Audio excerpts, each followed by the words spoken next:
যদি পৃথিবীর আর্নিক গতি 12% বৃদ্ধি পায়, তবে একদিন এবং ঘন্টার মধ্যে সম্পর্ক কি হবে? এখন কত ঘন্টায় একদিন হয়? 24 ঘন্টায় একদিন হয়। আর্নিক গতি যদি বেড়ে যায়, 12% বেড়ে যায়, তাহলে কত ঘন্টায় একদিন হবে? আর্নিক গতি মানে কি? Rotations of earth in its own axis. মানে পৃথিবী যে নিজের অক্ষে ঘুরছে, সেই ঘূর্ণন গতিই হচ্ছে আর্নিক গতি। মনে করো, আর্নিক গতি আগে ছিল 100 ইউনিট, এখন বেড়েছে 12, মানে হচ্ছে 112 ইউনিট হয়ে গেছে। তাহলে কত ঘন্টায় একদিন হবে সেটা আমাদের বার করতে হবে। আগে 24 ঘন্টায় একদিন হতো, এখন কত ঘন্টায় একদিন হবে? এবার আমরা ঐকিক নিয়মে, তৈরাসিক নিয়মে বা সমানুপাতের নিয়মে এক্স এর মানটা বার করতে পারি। এখানে দেখো, গতিবেগ যেহেতু বেড়ে গেছে, নিজের অক্ষে ঘুরতে তাহলে কম সময় লাগাবে।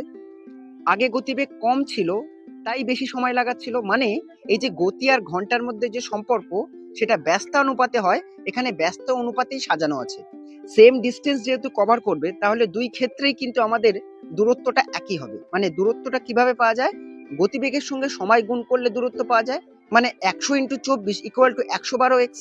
গুণ করে কত হচ্ছে? 24 দুটো শূন্য ইকুয়াল টু এটা 112 এক্স এর সঙ্গে 16 নাম তাই কাটলে 7 ষোলং 112, আর 16 15 240, মানে 15 আর আরেকটা শূন্য। ঘুরিয়ে লিখলে কি লিখতে পারি? 7x equal to 150। 7টাকে ওপারে নিয়ে গেলে কি হবে? ভাগ হয়ে যাবে।